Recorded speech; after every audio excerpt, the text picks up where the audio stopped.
Magandang araw po sa inyong lahat mga ka-review at welcome back dito po sa ating munting channel Pinas News Review kung saan re-reviewin po natin ang mga mahalagang balita dito sa Pilipinas.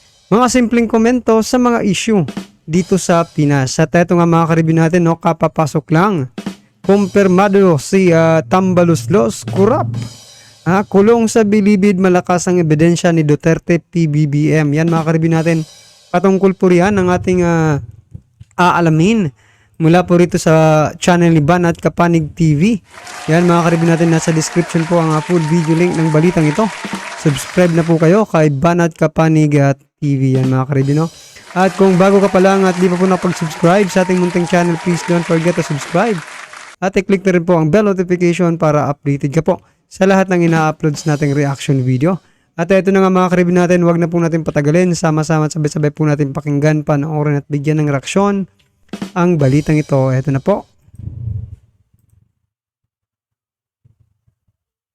Paano naman ang mangyayari kung babalik tayo sa ICC? Ako po ako po yung pangunang nag-argue na dapat tayo maging miyembro ng ICC dahil tayo talaga ang nag-produce ng napakadaming desisyon ng Korte Suprema para po masimulan yung hukuman na yan. Pero sinabi ko na dapat buong mundo sumapi sa ICC, hindi po para magkaroon ng substitute ang lokal na hukuman. Kinakailangan gumagana lang sila kapag hindi po gumagana ang lokal na hukuman dahil walang krimen na karumal-dumal ang dapat hindi maparusahan. So sa akin, okay po yun kung tayo babalik. Pero maapektuhan ba ang drug war? Hindi. Bakit? Dahil nakasaad po sa Rome Statute, dahil ito isang criminal statute, ang jurisdiction ay prospective, hindi po retroactive. So kung ngayon walang jurisdiction sa drug war, bukas, kung sasapi tayo muli sa ICC, wala pa rin jurisdiction. Bakit? Kasi yung presidency ni Presidente Duterte ay in the past.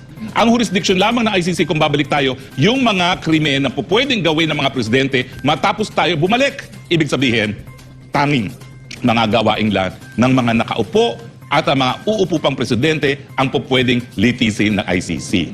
So yung mga nagsusulsol kay PBBM na para bawian ng mga Duterte ay kailangan bumalik sa ICC, mali po kayo. Hindi na po magkakaroon ng jurisdiction sa mga Duterte ng ICC dahil natulog sa pansitan yung prosecutor. Nag-antay pa ng 2 taon, 3 taon pa nga 19, 20, 21, 22, 3 taon bago humingi at nabigyan ng otoridad para mag-proceed sa preliminary investigation. At dahil wala na pong jurisdiction sa nakalipas, ang jurisdiction po ng hukuman, prospective. Papunta po sa hinaharap, hindi po bumabalik. So mabibigo pa rin po kayo. At baka ang nakaupong presidente ang maimbestigahan, hindi na nakaupong presidente. Sana po malinaw yan. Ayaw lang niya na kontrahin na frontal ang ginagawa ng kanyang pinsan na si Speaker na sa tingin ko ay talagang siyang nagbigay ng basbas, although dininay niya, na atupagin yung mga resolution na makipagtulungan tayo sa ICC. 2 bagay po yan. Una-una, yung magtulungan sa nagaganap na preliminary investigation, ukol nga dito sa drug war, at pangalawa, pagbalik sa ICC.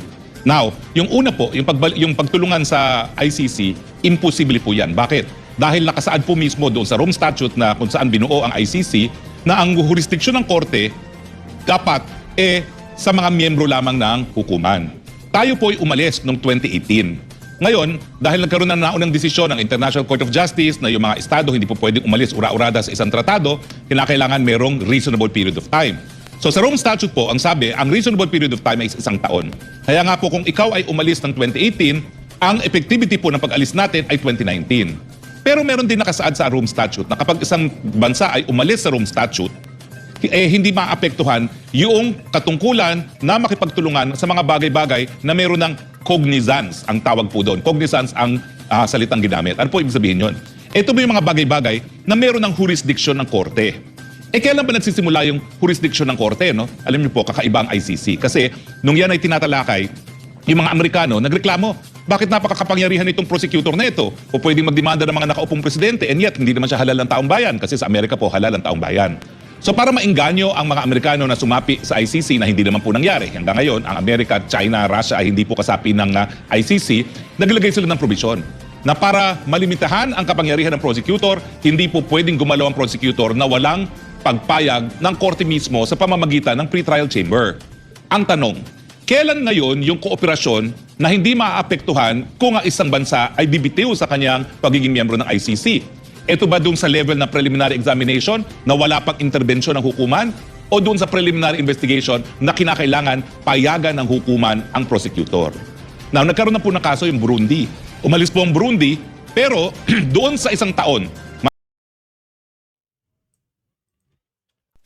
So yan mga karibyo natin, dito po pinapaliwanag lang po ni Attorney Harry Roque na talagang wala na pong chance, no, na makabalik pa ang or maimbestigahan, no, ang Pilipinas o papasukin yung ICC dito sa ating bansa. Pero nakakapagtaka lang mga karibyo natin, no, kasi sigurado naman tayo na alam din ito ng House of Representatives, di ba? Di lang natin sigurado kung alam ba talaga nila or nagbibinging-bingihan or nagbubulag-bulagan lang itong mga congressman, mga karibyo natin, no? Kasi ganyan pala yung ganyan pala yung rules, no? Or batas na sinusunod diyan patungkol sa ICC, mga karibyo natin.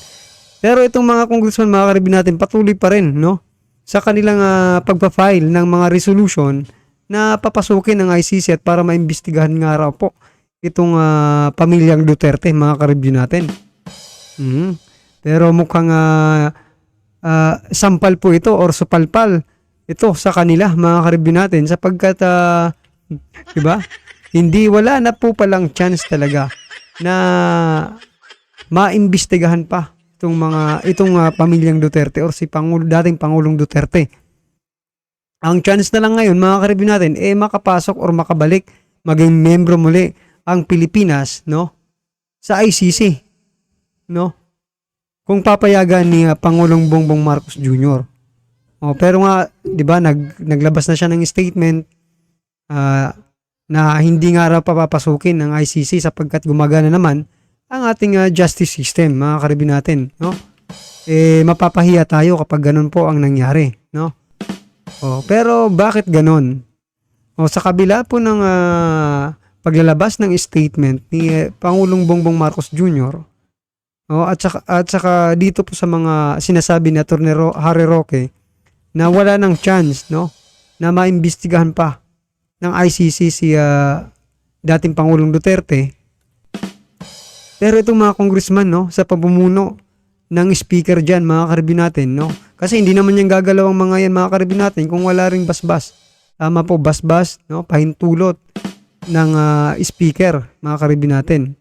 At ang speaker din ay hindi po gagalaw yan, mga karibyo natin, kung wala rin pong basbas ng Pangulo, di ba, mga karibyo natin. So, sabi nga po ni Attorney Harry Roque, hindi natin masabi kasi, di ba, kung talagang ganun ang gustong mangyari ni PBBM. Kasi iba naman yung ginagawa ng House of Representatives, maging ang Department of Justice, mga karibyo natin, malabnaw rin ang kanilang statement, di ba?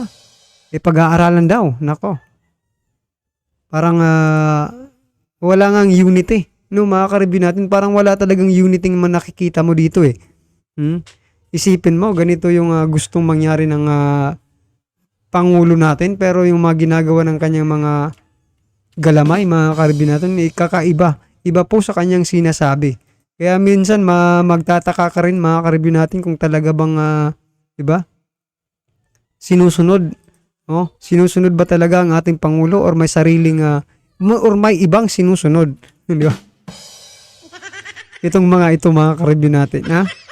matapos ng kanyang instrument of withdrawal, humingi po ng permiso yung prosecutor para magsimula ng preliminary investigation.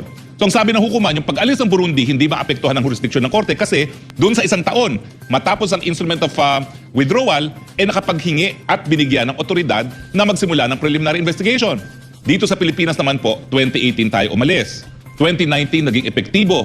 2021 lamang humingi ang prosecutor ng otoridad para magpatuloy ng preliminary investigation at 2022 lamang po ibinigay ang ganyang otoridad. So malinaw po, nang ibinigay ang otoridad para magpatuloy ng preliminary investigation, hindi na po tayo miyembro at dahil dyan, wala na talaga tayong obligasyon na makipagtulungan. Bakit ang sinabi naman ng hukuman doon sa final ng OSG ay tutuloy-tuloy ang investigasyon? Kasi po, hindi na-argue ng Solgen yung epekto ng pag-alis natin sa Rome Statute. Ang sabi lang niya, bukas ang hukuman. Ang sabi ng hukuman, kung ang sasabihin mo, bukas ang mga lokal na hukuman mo, tinatanggap mo na ang jurisdiction ng ICC. So pero sa akin po, pagdating na, pag meron na mga personalidad na makakasuhan ng kaso, sila na po ang magsasabi walang jurisdiction. At ang tingin ko po, 100% Pairal ng batas. Okay. Any comment? Reaction? Okay lang po. Sige lang po. Ito, yung grupo po ng mga supporters ng mga Duterte, patuloy ang apila at naniniwalang hindi magbabago ang desisyon ni Pangulong Marcos na huwag payagan ang ICC na pumasok sa Pilipinas. Yan ang kanilang paniniwala. Pero hindi natin malaman yan kung yan ay mananatili o hindi. Pwedeng magbago, pwedeng hindi. Nasa ating Pangulo na yan. Conforme sa kanyang mga pagsusuri. Marami siyang legal advisor, consultant na kanyang kinukonsulta dyan. Ano ba ang pinaka-the best para sa mamamayang Pilipino tungkol dyan? Yan po yun eh. So, hintayin natin kung ano ang magiging desisyon ng ating Pangulo before and after ma-final, matapos ng Kongreso yung kanilang 3 resolusyon na hinihikayat ang pamahalaan na payagan ng ICC. Yan po yung issue dito. Okay? So meaning mga ka-review natin, hindi pa pala final yung statement ni Pangulong Bongbong Marcos. 'Di ba sinabi niya na? Pero sinasabi po dito ni Sir Mike Abi, mga ka-review natin, na hindi pa masabi kung yun na nga ba talaga ang final decision, mga ka-review, ni Pangulong Bongbong Marcos Jr. Pag ganyan, mga ka-review natin, parang naglulukuhan tayo. 'Di ba? Parang naglulukuhan tayo dito, mga ka-review natin, sapagkat sinabi na nga po ng ating Pangulo nga na hindi pa papasukin yung ICC.